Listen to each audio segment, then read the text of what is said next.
내 이름은 한유라. 28. 사람들은 나를 보고 아주 순진하고 또 연약한 여자라고 말한다. 나는 그들의 그런 평가에 언제나 수줍은 미소로 화답하곤 한다. 그들은 모른다. 나의 그 순진한 외모 뒤에 얼마나 차갑고도 잔인한 복수의 칼날이 숨겨져 있는지를. 나는 서울의 가장 낡고 허름한 동네에 금방이라도 쓰러질 듯한 옥탑방에서 홀로 살아가고 있다. 낮에는 근처의 작은 도서관에서 사서 보조로 일하며 아주 조용하고 또 성실하게 나의 하루를 보낸다. 나는 이웃의 어르신들에게 언제나 친절하고 또 상냥하다 무거운 짐을 들어드리고 그들의 그 길고도 외로운 말동무가 되어드리기도 한다. 그들은 모두 나를 마음씨 착한 아가씨라고 부르며 칭찬을 아끼지 않는다. 하지만 밤이 되면 나는 전혀 다른 사람으로 변한다. 나의 그 작고 초라한 옥탑방은 나의 마지막 복수를 위한 가장 완벽하고도 치밀한 전쟁 지휘 본부가 된다. 방의 한쪽 벽면은 내가 앞으로 파멸시켜야 할 나의 원수들, 즉 JQ그룹의 강 회장 일가에 대한 모든 정보들로 가득 채워져 있다. 그들의 사진, 그들의 가족 관계, 그리고 그들의 모든 사업과 그들이 저질러온 모든 비리들. 나는 지난 몇 년간 그들의 모든 것을 파헤치고 또 분석해왔다. 나는 그들의 가장 약한 고리가 무엇이며 내가 그들의 심장을 꿰뚫을 수 있는 가장 치명적인 비수가 무엇인지를 너무나도 잘 알고 있었다. 나의 이 모든 분노와 나의 이 모든 복수 계획의 시작점에는 바로 나의 아버지가 있었다. 나의 아버지는 한때 대한민국 최고의 로봇 공학자였다. 그는 자신의 모든 것을 바쳐 인공지능을 가진 아주 혁신적인 로봇을 개발했다. 하지만 그는 자신의 그 위대한 기술을 사업으로 연결시킬 돈과 능력이 없었다. 바로 그때 그에게 한 남자가 접근해왔다. 그는 바로 이제 막 작은 무역회사를 차린 야심 넘치는 젊은 사업가 강 회장이었다. 두 사람은 함께 동업하여 회사를 세웠다. 나의 아버지는 기술을, 그리고 강 회장은 자본과 경영을 책임졌다. 그들의 회사는 놀라운 속도로 성장했다. 하지만 그들의 그 짧았던 행복은 그리 오래가지 못했다. 강 회장은 나의 그 순진하고 마음 약했던 아버지를 비열한 방식으로 배신했다. 그는 아버지의 모든 기술과 특허를 자신의 명의로 빼돌렸고 아버지를 회사에서 내쫓았으며 그에게 모든 죄를 뒤집어 씌워 그를 사회적으로 완전히 매장시켜버렸다. 나의 아버지는 그 충격과 배신감을 이기지 못하고 결국 병을 얻어 세상을 떠나고야 말았다. 그리고 우리 가족은 하루아침에 길거리로 나앉게 되었다. 나는 결코 잊을 수 없었다. 아버지의 그 억울한 죽음과 어머니의 그 한 맺힌 눈물을, 그리고 우리 가족을 파멸시킨 바로 그 남자, 강 회장의 그 비열한 미소를. 나는 복수를 다짐했다. 나의 이 모든 것을 바쳐 반드시 그와 그의 가족들이 그들이 나의 아버지에게서 빼앗아간 모든 것들을, 아니 그 이상의 것을 되돌려주게 만들 것이라고. 나는 나의 책상 서랍 가장 깊숙한 곳에서 낡은 상자 하나를 꺼내 들었다. 그 안에는 아버지가 남긴 유일한 유품, 즉 그의 그 낡은 연구 일지들이 들어있었다. 그 안에는 아버지가 개발했던 그 위대한 기술의 모든 설계도와 함께 그 기술이 가진 아직 세상에 알려지지 않은 치명적인 약점에 대한 기록이 담겨 있었다. 이것이야말로 JQ그룹의 그 거대한 성을 한 번에 무너뜨릴 수 있는 나의 가장 강력하고도 비밀스러운 무기였다. 나는 나의 복수의 첫 번째 제물로 강 회장의 두 아들 중 더 어리고 더 오만하며 그리고 더 어리석은 둘째 아들 강민호를 선택했다. 그는 여자를 그저 자신의 돈과 권력으로 살 수 있는 장난감으로 여기는 그런 종류의 남자였다. 나는 그의 그 더러운 욕망을 나의 복수를 위한 가장 효과적인 미끼로 사용할 생각이었다. 나는 나의 모든 것을 준비했다. 그리고 이제 나의 그 길고도 지독했던 복수극에 첫 번째 막을 올릴 시간만이 남아 있었다. 나의 복수 계획의 첫 번째 단계는 나의 모든 것을 완벽하게 바꾸는 것이었다. 나는 더 이상 아버지의 억울한 죽음 앞에서 슬퍼하고만 있는 나약한 딸이 아니었다. 나는 이제 나의 원수들을 파멸시키기 위해 그들의 세계로 직접 걸어 들어가는 아주 대담하고도 위험한 사냥꾼이 되어야만 했다. 나는 먼저 나의 복수의 첫 번째 제물이 될 JQ그룹의 둘째 아들 강민호에 대한 모든 정보들을 다시 한번 점검하기 시작했다. 그는 내가 조사한 대로 아주 오만하고 다혈질이며 동시에 여자와 도박 그리고 빠른 차를 좋아하는 전형적인 재벌 2세 망난이었다. 그의 가장 큰 약점은 바로 그의 그 끝없는 과시욕과 자신보다 약한 존재 앞에서 군림하려는 유치한 영웅 심리였다. 나는 바로 그의 그 약점을 나의 가장 강력한 무기로 이용할 생각이었다. 나는 나의 그 초라했던 옥탑방을 떠나 내가 가진 모든 돈을 털어 강남의 한 고급 오피스텔을 몇 달간 단기로 임대했다. 그리고는 나의 옷장을 그의 그 저급한 취향에 맞는 아주 화려하고 또 노출이 심한 옷들로 가득 채웠다.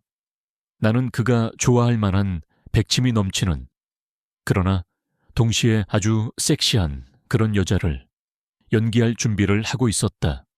모든 준비를 마친 후 나는 나의 첫 번째 사냥터로 향했다. 그곳은 바로 강민호가 매주 주말마다 자신의 친구들과 함께 거액의 도박을 즐긴다는 강남의 한 비밀스러운 VVIP 전용 카지노 바였다. 나는 그곳에 아주 자연스럽게 그리고 아주 우연인 것처럼 등장했다. 나는 길을 잃은 순진한 어린 양의 표정을 지은 채 그들의 그 화려하고도 퇴폐적인 세계를 호기심과 함께 두려움이 가득 담긴 눈으로 두리번거리고 있었다. 나의 그 낯설고도 신선한 모습은 그곳에 있던 모든 남자들의 시선을 사로잡기에 충분했다. 그리고 그들의 그 탐욕스러운 시선 속에는 당연히 나의 첫 번째 목표물인 강민호 역시 포함되어 있었다. 그는 나를 발견하고는 아주 흥미로운 눈빛으로 나를 빤히 쳐다보고 있었다. 그는 자신의 친구들에게 나를 가리키며 무언가 저급한 농담을 던지고 함께 웃고 있었다. 바로 그때 내가 계획했던 대로 한 남자가 내게 다가왔다.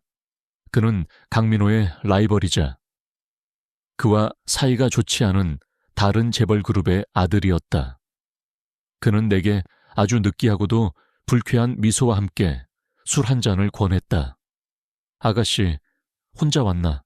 이 오빠랑 재미있는 게임이나 한번 하지 그래. 나는 그의 그 무례한 제안에 어쩔 줄 몰라 하며 겁에 질린 표정으로 뒷걸음질 쳤다. 바로 그 순간 나의 백마탄 왕자님, 강민호가 등장했다.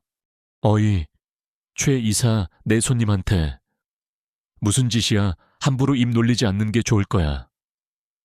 강민호는 그 남자의 앞을 가로막고 서서 나를 보호하려는 듯 아주 위협적인 목소리로 말했다. 그는 자신의 그 힘과 권력을 나라는 새로운 장난감 앞에서 과시하고 싶어 안달이 난 듯 보였다. 나는 그런 그의 등 뒤에 숨어 아주 가녀리고 또 애처로운 목소리로 말했다. 정말 감사합니다. 너무 무서웠어요. 나의 그 계산된 연기에 그는 완전히 속아 넘어갈 수밖에 없었다. 그는 나를 자신이 구원해준 연약하고 순진한 어린 양으로 여기는 듯했다. 그는 나를 자신의 테이블로 이끌었다. 그리고는 내게 자신의 그 위대하고도 대단한 성공 신화에 대해 아주 오랫동안 그리고 또 자랑스럽게 늘어놓기 시작했다. 나는 그의 그 지루하고도 오만한 이야기를 세상에서 가장 흥미로운 이야기라도 되는 것처럼 눈을 반짝이며 들어주었다. 그리고 그의 그 유치한 농담 한마디 한마디에 아주 행복하고 사랑스러운 웃음을 터뜨려 주었다. 그날 밤 그는 완전히 나의 덫에 걸려들었다. 우리는 그날 이후 연인이 되었다. 그는 나를 자신의 그 화려한 세계로 이끌었다. 그는 내게 값비싼 선물들을 안겨주었고 나를 위해 수많은 돈을 아낌없이 뿌려댔다.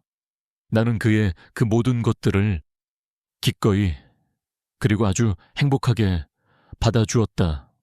하지만 나는 그의 그 달콤한 유혹 속에서도 결코 나의 진짜 목적을 잊지 않았다. 나는 그의 그 가장 가까운 곳에서 그의 모든 것을 그리고 그의 가족과 JQ그룹의 모든 비밀들을 하나씩 파헤쳐 나가기 시작했다.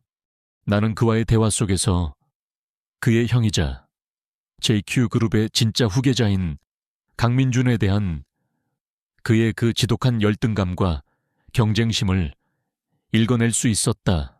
그리고 나는 바로 그것을 나의 다음 계획을 위한 가장 효과적인 무기로 사용하기로 결심했다. 나의 복수극의 두 번째 막은 그렇게 두 형제 사이에 그 비극적인 갈등을 이용하는 것이었다. 그리고 나는 그들을 서로가 서로를 물어뜯고 파멸시키는 지옥의 한가운데로 밀어넣을 생각이었다. 나의 진짜 연극은 이제부터가 시작이었다. 강민호, 그와의 첫 번째 만남이 성공적으로 끝난 후 나의 복수 계획은 아주 순조롭게 그리고 또 빠르게 진행되기 시작했다. 그는 나의 그 신비로운 모습과 그의 죽은 옛 연인이었던 나의 언니와 너무나도 닮아있는 나의 그 외모에 아주 깊고 또 강렬하게 빠져들고 있었다. 우리는 그날 이후 연인이 되었다. 그는 나를 자신의 그 화려한 세계로 이끌었다. 그는 내게 값비싼 선물들을 안겨주었고 나를 위해 수많은 돈을 아낌없이 뿌려댔다. 나는 그의 그 모든 과시적인 사랑을 기꺼이 그리고 아주 행복한 척 받아주었다. 나는 그가 나를 더욱더 깊은 수렁 속으로, 즉 그의 그 오만한 자만심과 소유욕의 수렁 속으로 빠져들게 만들고 있었다. 나는 나의 계획대로 우리의 관계를 의도적으로 세상에 알리기 시작했다. 나는 그와 함께 서울에서 가장 유명한 레스토랑과 클럽, 그리고 파티장들을 찾아다녔다. 나는 파파라치들의 카메라 앞에서 그와 아주 다정한 연인의 모습을 연출했다. JQ그룹 황태자 강민호, 새로운 사랑에 빠지다. 우리의 이야기는 연예부 기자들의 아주 좋은 먹잇감이 되어 인터넷 연예 뉴스 메인을 며칠 동안 장식했다.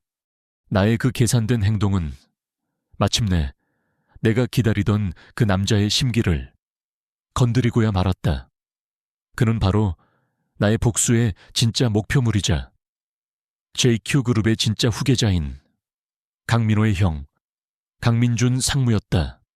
그는 자신의 그 어리석고 철없는 동생과는 전혀 다른 아주 냉철하고 또 계산적인 남자였다.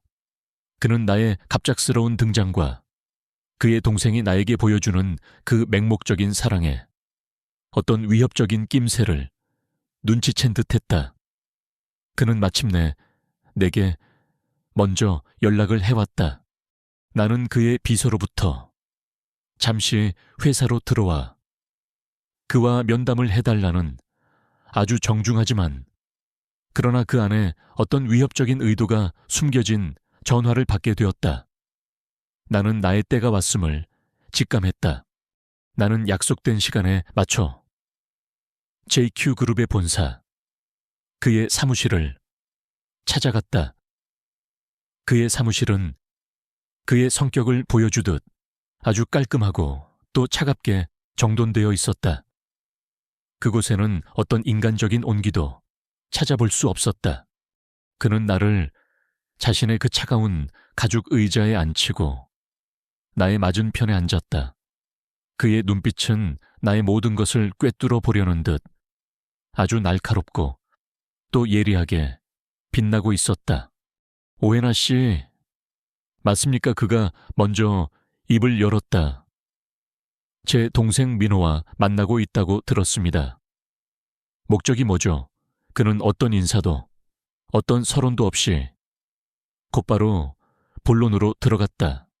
나는 나의 그 순진한 가면을 다시 한번 꺼내들었다. 목적이라니요, 저희는 그저 서로 사랑하는 사이입니다. 상무님, 나는 금방이라도 울음을 터뜨릴 듯 아주 연약하고 또 상처받은 듯한 표정을 지어 보였다. 하지만 그는 나의 그 연기에 조금도 속아 넘어가지 않았다. 사랑 그가 비웃음을 지으며 말했다.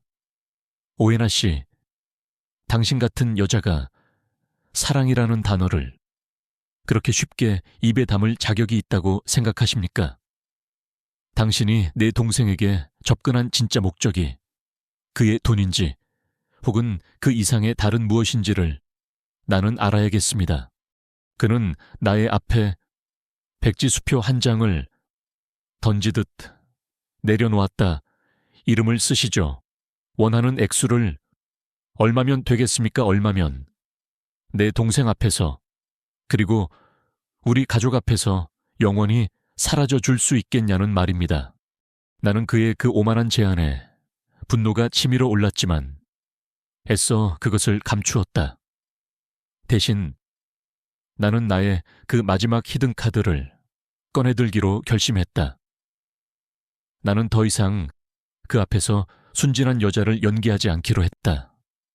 나는 그에게 나의 진짜 모습을 아주 조금 보여줄 생각이었다.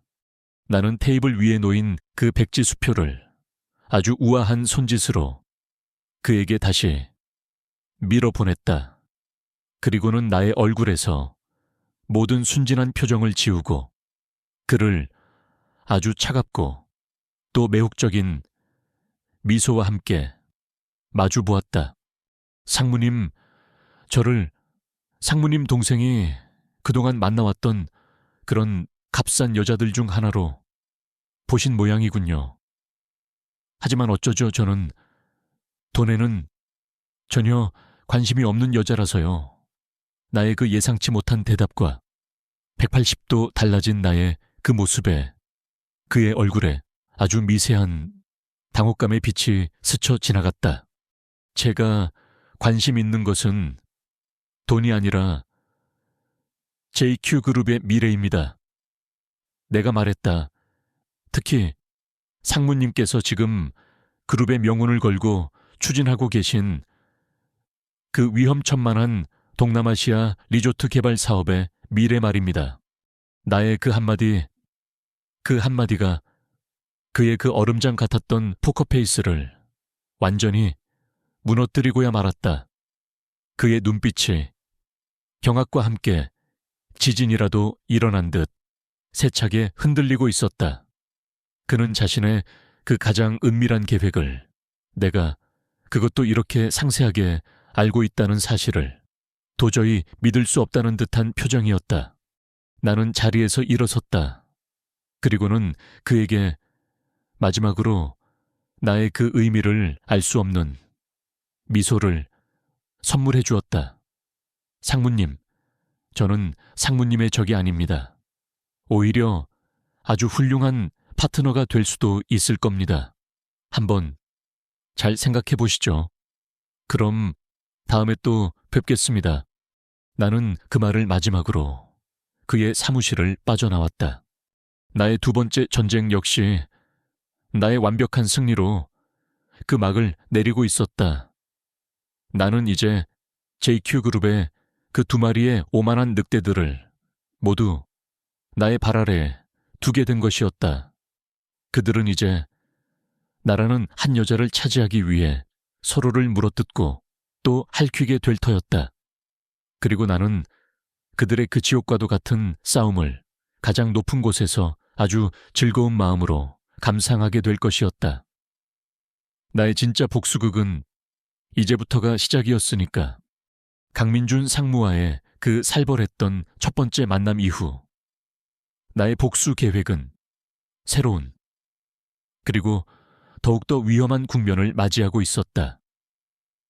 JQ그룹의 그 오만한 두 마리의 늑대, 즉 동생 강민호와 형 강민준은 이제 나라는 하나의 먹잇감을 사이에 두고 서로를 향해 보이지 않는 그러나 아주 치열한 싸움을 시작한 것이었다. 그리고 나는 그들의 그 어리석고도 비극적인 싸움의 한가운데에서 아주 우아하고도 또 잔인한 이중 연주를 시작했다. 나는 먼저 나의 첫 번째 목표물이었던 강민호, 그를 더욱더 깊은 사랑의 늪속으로 밀어 넣었다. 나는 그에게 세상에서 가장 순수하고 또 열정적인 연인의 모습을 연기했다. 나는 그에게 나의 모든 것을 다 내어줄 것처럼 굴었다. 민호 씨, 나는 민호 씨만 있으면 다른 건 아무것도 필요 없어요. 나는 그의 품에 안겨 그가 가장 듣고 싶어 하는 말들을 아주 달콤하게 속삭여 주었다. 그는 나의 그 맹목적인 사랑 앞에서 완전히 무장해제될 수밖에 없었다. 그는 나를 자신의 유일한 소유물이자 자신의 가장 큰 자랑거리로 여기기 시작했다. 그는 나를 위해 이전보다 훨씬 더 많은 돈을 그리고 더 많은 시간을 아낌없이 쏟아붓고 있었다. 하지만 동시에 나는 그의 형 강민준과의 그 아슬아슬한 관계 역시 놓지 않고 있었다. 그는 여전히 나를 의심의 눈으로 바라보고 있었지만 동시에 나의 그 알 수 없는 매력과 지적인 모습에 아주 강렬하게 끌리고 있었다. 그는 나를 자신의 동생을 유혹한 값싼 꽃뱀으로 여기면서도 다른 한편으로는 자신과 대등하게 사업과 미래에 대해 이야기할 수 있는 유일한 여자일지도 모른다고 그렇게 착각하고 있었다. 나는 그의 그런 복잡한 심리를 아주 교묘하게 이용하기 시작했다. 나는 그를 만날 때면 강민호 앞에서와는 전혀 다른 아주 지적이고 또 당당한 커리어 우먼의 모습을 연기했다. 나는 그와 함께 JQ그룹의 미래와 그가 추진하고 있는 사업의 문제점들에 대해 아주 날카롭게 토론을 벌이곤 했다. 상무님께서 지금 추진하고 계신 그 사업 방식은 너무 위험합니다. 단기적인 이익만을 줬다가 그룹 전체를 위기에 빠뜨릴 수도 있어요. 나의 그 당돌하고도 전곡을 찌르는 지적에 그는 처음에는 불쾌해했지만 이내 나의 그 뛰어난 통찰력과 분석력에 감탄하지 않을 수 없었다. 그는 나를 더 이상 동생의 여자친구가 아닌 자신의 사업 파트너이자 혹은 그 이상의 어떤 존재로 인식하기 시작한 것이었다. 나의 이중 연극은 완벽했다. 두 형제는 나의 그 전혀 다른 두 개의 모습 속에서 각자 자신이 원하는 환상을 보고 있었다. 그리고 그들은 나라는 하나의 여자를 차지하기 위해 서로를 향한 아주 유치하고도 또 치열한 경쟁을 시작했다. 나의 진짜 시련은 바로 그 지점에서부터 시작되고 있었다. 나는 매일 밤 강민호의 그 역겨운 손길을 견뎌내야만 했다. 나는 그의 품에 안겨 사랑을 속삭이면서도 속으로는 나의 죽은 아버지를 떠올리며 복수의 칼날을 갈고 또 갈았다. 나의 모든 하루하루는 그렇게 살얼음판 위를 걷는 아슬아슬한 고통의 연속이었다. 나는 그 고통 속에서도 나의 진짜 목표를 결코 잊지 않았다. 나는 그들의 그 가장 가까운 곳에서 그들의 모든 비밀과 그리고 그들의 모든 약점들을 하나씩 수집해 나가기 시작했다. 나는 강민호의 그 어리석은 과시욕을 이용하여 JQ그룹의 내부 정보들을 빼내었다. 그리고 나는 강민준의 그 지적인 허영심을 이용하여 그가 추진하고 있는 모든 비밀스러운 사업 계약서들을 손에 넣는 데 성공했다. 나의 손에는 JQ그룹의 그 거대한 성을 한 번에 무너뜨릴 수 있는 아주 강력한 무기들이 하나씩 쌓여가고 있었다. 그러던 어느 날 나는 마침내 나의 이 길고도 지독했던 복수극에 종지부를 찍게 될 가장 결정적인 증거 하나를 발견하게 되었다. 그날은 강민혁, 아니 강 회장의 생일 파티가 열리는 날이었다. 나는 강민호의 파트너로서 그의 가족들이 모두 모이는 그들의 그 웅장한 대저택을 처음으로 방문하게 되었다. 나는 그곳에서 아주 우연인 척 강 회장의 서재에 들어가는데 성공했다. 그리고 나는 그곳에서 나의 아버지가 남긴 그 마지막 연구 일지에 사라진 나머지 절반을 발견하고야 말았다. 그 일지 안에는 나의 아버지가 개발했던 그 위대한 기술이 사실은 군사적인 목적으로도 사용될 수 있는 아주 위험한 양날의 검이었다는 사실과 함께 강 회장이 그 기술을 불법적으로 해외의 한 무기상에게 팔아넘기려 했다는 끔찍한 진실이 기록되어 있었다. 나의 아버지는 그의 그 반인륜적인 계획을 막아서려 했고 그 과정에서 그에게 살해당했던 것이었다. 나는 모든 진실을 알게 된 후 온몸이 떨리는 것을 주체할 수가 없었다. 나는 그날 밤 결심했다. 나는 더 이상 기다리지 않겠다. 나는 이 모든 진실을 세상에 폭로하고 그들의 그 추악한 제국을 나의 손으로 직접 끝장내버리리라고. 나의 이 길고도 외로웠던 시련의 시간은 이제 그 마지막을 향해 나아가고 있었다. 그리고 그 끝에 나를 기다리고 있는 것은 통쾌한 승리와 함께 나의 아버지를 위한 진정한 안식일 터였다. 마침내 나의 마지막 복수를 위한 심판의 날이 밝았다. 그날은 바로 JQ그룹의 새로운 도약을 알리는 아주 거대하고 화려한 신사업 발표 기자회견이 열리는 날이었다. 그리고 그 무대의 주인공은 바로 나의 두 마리의 먹잇감, 강민준 상무와 강민호 실장이었다.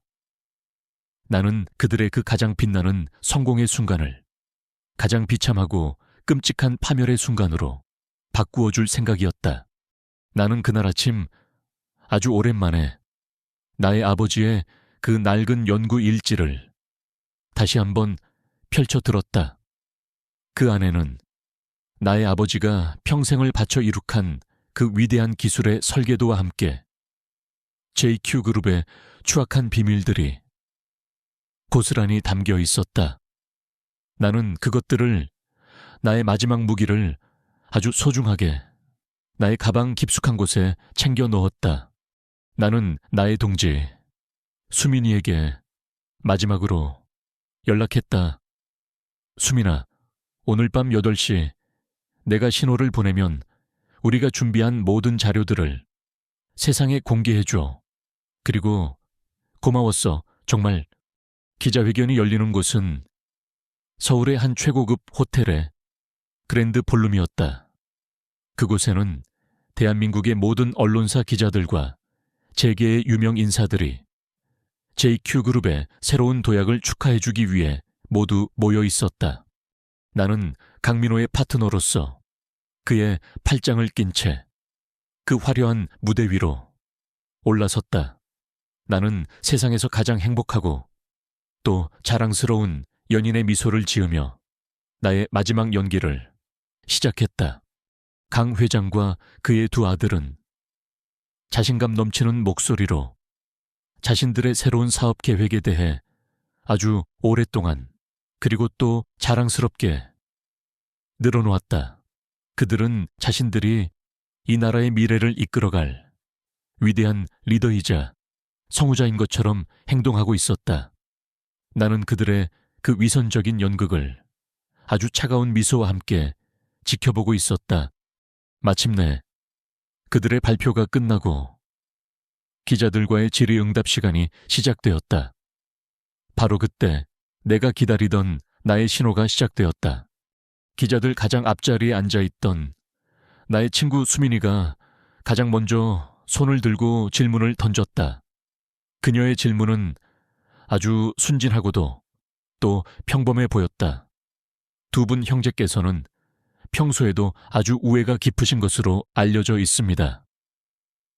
이번 프로젝트를 성공으로 이끈 두 분만의 특별한 시너지는 과연 무엇이었는지 궁금합니다.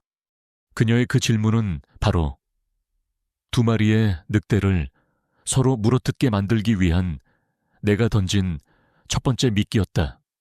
예상대로 두 형제는 서로 자신이 더 큰 공을 세웠다고 자랑하며 서로를 은근히 깎아내리기 시작했다. 그들의 그 유치한 자존심 싸움은 시간이 지날수록 점점 더 격렬해졌고 기자들은 그들의 그 예상치 못한 갈등에 아주 흥미로운 눈빛으로 카메라 플래시를 터뜨리고 있었다. 바로 그때였다.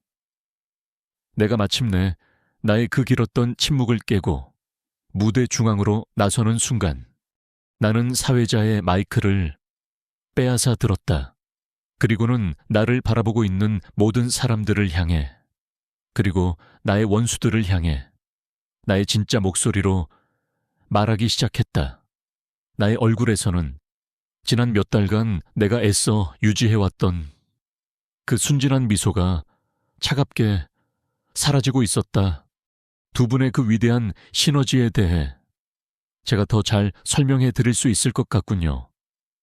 나의 그 예상치 못한 행동과 차가운 목소리에 장내의 모든 공기가 순간적으로 얼어붙었다. 그 시너지의 본질은 바로 배신과 탐욕입니다. 나는 잠시 말을 멈추고 경악으로 굳어가는 강씨 부자의 얼굴을 아주 차가운 미소와 함께 바라보았다. 제 소개부터 다시 하죠. 제 이름은 한유라. 그리고 저는 20년 전 바로 당신들의 아버지 강 회장에게 자신의 모든 것을 빼앗기고 억울한 죽음을 맞이해야만 했던 오진석 박사님의 하나뿐인 딸입니다. 나의 그 충격적인 고백에 기자회견장은 완전한 충격과 함께 혼란의 도가니 속으로 빠져들었다. 나는 나의 가방에서 아버지의 그 낡은 연구 일지를 꺼내 들었다. 그리고는 그 안에 담긴 JQ그룹의 진짜 역사, 즉 강 회장이 어떻게 나의 아버지를 배신하고 그의 모든 기술을 훔쳤는지에 대한 그 모든 추악한 진실을 하나씩 세상에 공개하기 시작했다. 나는 이어서 내가 지난 몇 달간 수집해왔던 강민준 상무와 강민호 실장의 모든 비리 증거들을 대형 스크린 위에 띄웠다.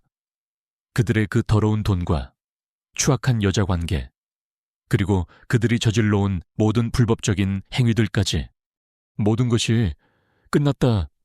강 회장과 그의 두 아들은 자신들의 눈앞에 펼쳐진 이 믿을 수 없는 광경 앞에서 아무런 말도 하지 못하고 그 자리에 주저앉아 절규하기 시작했다.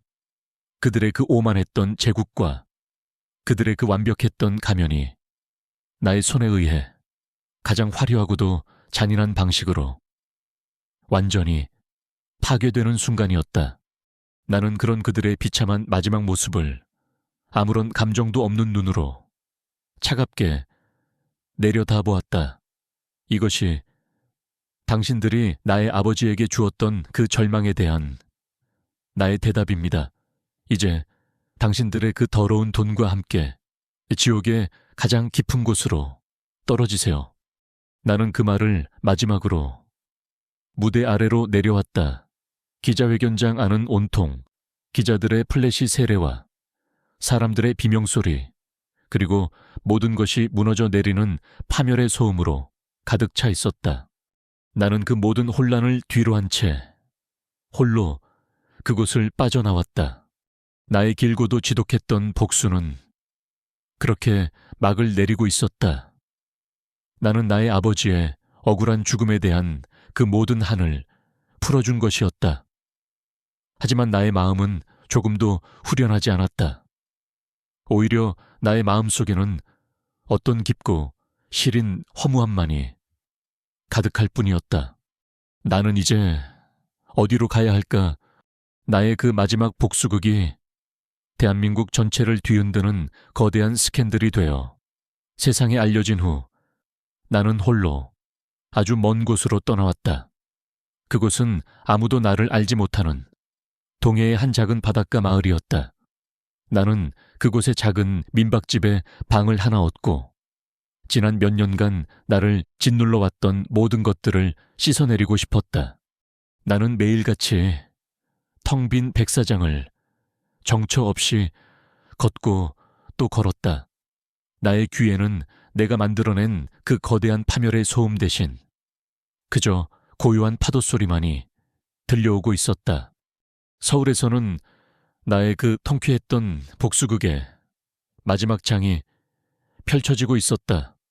나의 친구 수민이가 보내주는 인터넷 뉴스 기사들을 통해 나는 JQ그룹과 강씨 일가의 그 비참한 몰락을 아주 무심한 눈으로 지켜보고 있었다. 내가 폭로했던 그 비밀 장부와 아버지의 연구 일지는 검찰의 수사를 이끌어내는 결정적인 증거가 되었다. JQ그룹은 대대적인 압수수색을 당했고 그들의 모든 추악한 비리들이 세상에 낱낱이 드러나기 시작했다. 강 회장은 20여 년 전 나의 아버지를 배신하고 그의 기술을 훔쳤으며 그를 죽음으로 내몬 혐의와 함께 그가 지난 수십 년간 저질러온 모든 횡령 및 배임, 그리고 뇌물공여 혐의까지 더해져 법정 최고형인 무기징역을 선고받았다. 그의 그 오만했던 제국은 그렇게 하루아침에 무너져 내리고 있었다. 그리고 나의 두 마리의 먹잇감, 강민준과 강민호, 그들 역시 아버지의 범죄에 동조하고 또 자신들 역시 수많은 불법적인 행위를 저질러온 혐의로 각각 10년이 넘는 중형을 선고받고 차가운 감옥에 갇히게 되었다. 그들의 몰락은 완벽했다. 나의 복수는 성공했다. 나의 아버지의 그 억울했던 죽음은 마침내 그 대가를 치르게 된 것이었다. 하지만 나는 조금도 기쁘거나 후련하지 않았다. 오히려 나의 마음속에는 그 어떤 때보다도 더 깊고 짙은 공허함과 허무함만이 안개처럼 피어오르고 있었다. 나를 지난 몇 년간 지탱해 주었던 복수라는 이름의 그 뜨거웠던 목표가 사라진 지금, 나는 더 이상 내가 앞으로 어떻게 그리고 무엇을 위해 살아가야 할지 알 수 없었다. 나는 지난 몇 년간 한유라라는 나의 진짜 모습을 철저히 지우고 살아왔다. 나는 오직 나의 죽은 아버지를 위한 복수의 화신으로서만 존재해왔다. 하지만 이제 그 모든 것이 끝난 지금 나는 더 이상 내가 누구인지 알 수 없었다. 나는 나의 그 공허한 마음을 채우기 위해 아버지의 그 낡은 연구 일지를 다시 한번 펼쳐 들었다. 그 안에는 그가 평생을 바쳐 연구했던 그 위대한 기술에 대한 기록과 함께 그가 꿈꾸었던 더 나은 세상에 대한 그의 그 순수하고도 뜨거운 열정이 담겨 있었다. 나는 깨달았다. 나의 아버지가 진정으로 원했던 것은 나의 복수가 아니었을지도 모른다는 것을. 그는 아마도 자신의 그 위대한 기술이 세상을 파괴하는 무기가 아니라 세상을 더 이롭게 하는 희망의 도구가 되기를 바랐을 터였다. 나는 결심했다. 나는 더 이상 과거의 어둠 속에 나 자신을 가두지 않겠다. 나는 이제 나의 아버지가 남기고 간 그 마지막 꿈을 나의 새로운 사명으로 삼아 살아가기로. 나는 수민이와 함께 서울로 돌아왔다. 그리고는 내가 가진 모든 것을 이용하여 아주 특별한 새로운 시작을 준비하기 시작했다. 나는 아버지의 그 위대한 기술을 부활시키기로 했다. 나는 그의 연구 일지를 바탕으로 그의 기술을 더 안전하고 또 더 이로운 새로운 기술로 발전시켜 나갔다. 그리고 나는 그 기술을 독점하는 대신 세상의 모든 사람들과 함께 나누기로 결심했다. 나는 나의 이름으로 작은 기술 벤처 회사를 설립했다. 그리고 동시에 아버지의 이름으로 오진석 과학재단을 만들었다. 재단은 과거의 나의 아버지처럼 뛰어난 재능을 가지고 있지만 돈이 없어 자신의 꿈을 펼치지 못하는 이 땅의 모든 젊은 과학도들을 후원하는 일을 시작했다. 나의 그 새로운 도전은 처음에는 많은 사람들의 비웃음을 사기도 했다. 하지만 나는 포기하지 않았다. 나는 나의 아버지의 그 꺾이지 않았던 열정을, 그리고 나의 이 새로운 사명을 믿었다. 나의 길고도 지독했던 복수극은 끝났다. 그리고 나의 진짜 새로운 평화는 나의 아버지가 남겨준 그 위대한 유산과 함께 이제 막 그 새로운 시작을 준비하고 있었다. 나는 더 이상 혼자가 아니었다. 그로부터 몇 년의 세월이 흘렀다. 한때는 대한민국 전체를 뒤흔들었던 JQ그룹의 그 추악한 스캔들과 강씨 일가의 그 비참했던 몰락은 이제 사람들의 기억 속에서 아주 조금씩 잊혀가고 있었다. 그리고 그 잿더미 위에서 나는 나의 새로운 제국을 나의 방식으로 다시 세우고 있었다.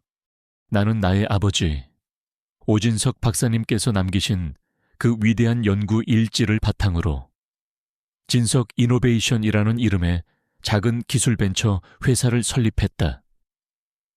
나는 아버지의 그 위대한 기술이 더 이상 세상을 파괴하는 무기가 아니라 세상을 더 이롭게 하는 희망의 도구가 되기를 바랐다.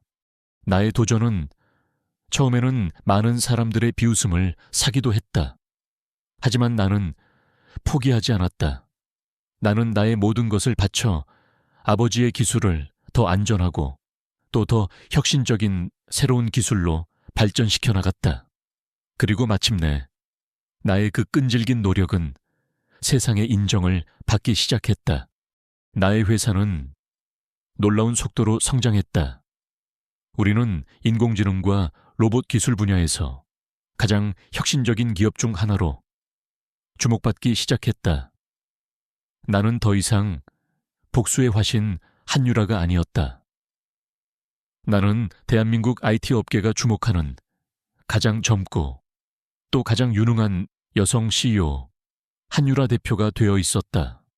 하지만 나는 결코 나의 과거를, 그리고 나의 복수의 이유를 잊지 않았다.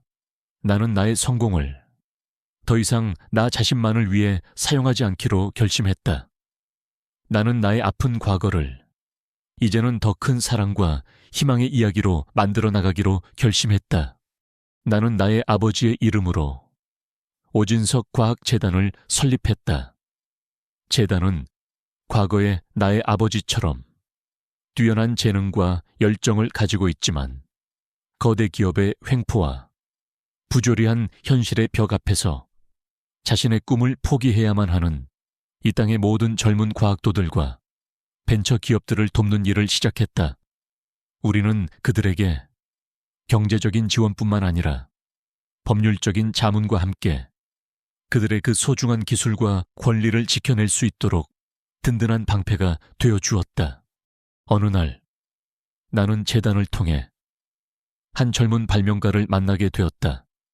그는 아주 뛰어난 기술을 가지고 있었지만 거대 기업의 기술 탈취 시도와 부당한 압력 앞에서 자신의 모든 것을 잃어버릴 위기에 처해 있었다. 나는 그의 모습에서 20여 년 전 나의 아버지의 그 억울하고 외로웠던 마지막 모습을 보고 있었다. 나는 그를 외면하지 않았다. 나는 내가 가진 모든 힘과 그리고 나의 모든 경험을 이용하여 그와 함께 거대한 악과 맞서 싸우기 시작했다. 우리는 마침내 길고도 험난했던 법적 다툼 끝에 승리했다. 그리고 그의 그 위대한 기술은 세상에 그의 이름으로 당당히 알려질 수 있게 되었다. 나는 그 젊은 발명가의 그 감사에 찬 눈물을 보며 깨달았다. 이것이야말로 나의 아버지가 진정으로 원했던 나의 진짜 복수의 완성이라는 것을. 시간이 흘러 나의 아버지의 20번째 기일이 돌아왔다. 나는 그날 아침 한 다발의 하얀 국화꽃과 함께 나의 회사가 아버지의 기술을 바탕으로 처음으로 취득한 특허증 하나를 들고 아버지가 잠들어 계신 작은 공원 묘지를 찾았다. 나는 아버지의 묘비 앞에 꽃을 내려놓았다. 그리고는 내가 가져온 그 자랑스러운 특허증을 그의 묘비에 가만히 기대어 놓았다. 아버지, 보고 계세요. 제가 아빠의 그 억울한 이름을 세상에 다시 빛나게 했어요. 그리고 아빠가 그토록이나 원하셨던 정의롭고 공정한 세상을 이제 제가 만들어 나갈게요. 그러니 이제 하늘에서는 부디 아무 걱정 마시고 편히 쉬세요. 나는 아주 오랜만에 아버지의 무덤 앞에서 환하게 웃어 보였다. 나의 길고도 지독했던 복수는 그렇게 모두 끝이 났다. 그리고 나의 두 번째 봄은 그렇게 나의 아버지의 그 자랑스러운 이름과 함께 그리고 내가 만들어 나갈 새로운 희망과 함께 가장 눈부시고도 의미 있는 방식으로 나의 삶 전체를 그리고 내가 사랑하는 이 세상 전체를 따뜻하게 비추고 있었다. 나는 더 이상 혼자가 아니었다. 나의 등 뒤에는 나의 아버지의 그 위대한 정신과 그리고 내가 지켜내야 할 수많은 사람들의 꿈이 함께하고 있었으니까. 독자 여러분께 지금까지 두 남자가 누가 그 여자를 차지할지 논쟁을 벌이지만 그들은 자신들이 바로 그녀의 대담한 계획에 먹이가 되었다는 사실을 알지 못한다. 라는 제목의 이야기를 끝까지 함께 해주셔서 진심으로 감사드립니다. 이 이야기는 한 여성의 처절한 복수극을 통해 진정한 복수의 의미와 상처 입은 영혼의 구원이 무엇인지를 그리고자 했습니다. 주인공 한유라 씨는 자신과 자신의 아버지를 파멸시킨 원수들에게 복수하기 위해 자신의 모든 것을 버리고 위험한 연극을 시작했습니다. 그녀의 복수는 성공했지만 그 끝에서 그녀를 기다리고 있었던 것은 통쾌함이 아닌 깊은 공허함이었습니다. 하지만 그녀는 좌절하지 않고 자신의 아픔을 다른 상처 입은 사람들을 위한 더 큰 사명으로 승화시켰습니다. 그녀의 이야기는 우리에게 진정한 복수란 상대를 파괴하는 것이 아니라 그들의 잘못된 세상을 바로잡고 더 나은 세상을 만들어 나가는 데 있다는 것을 보여줍니다. 이 이야기가 독자 여러분께 짜릿한 카타르시스와 함께 우리 사회의 약자들이 겪는 부조리한 현실과 그들의 아픔에 공감하고 그들의 편에 서서 함께 싸워줄 수 있는 용기에 대해 다시 한번 생각해보는 계기가 되었기를 바랍니다. 그리고 어떤 절망적인 상황 속에서도 결국 우리를 구원하는 것은 증오가 아닌 더 나은 세상을 향한 희망과 사랑이라는 메시지를 함께 나누고 싶었습니다. 이 길고도 통쾌했던 여정에 함께해 주신 모든 분들께 다시 한번 깊은 감사의 말씀을 전하며 여러분의 삶에도 언제나 과거의 아픔을 딛고 일어서는 눈부신 두 번째 봄이 함께하시기를 진심으로 기원합니다. 감사합니다.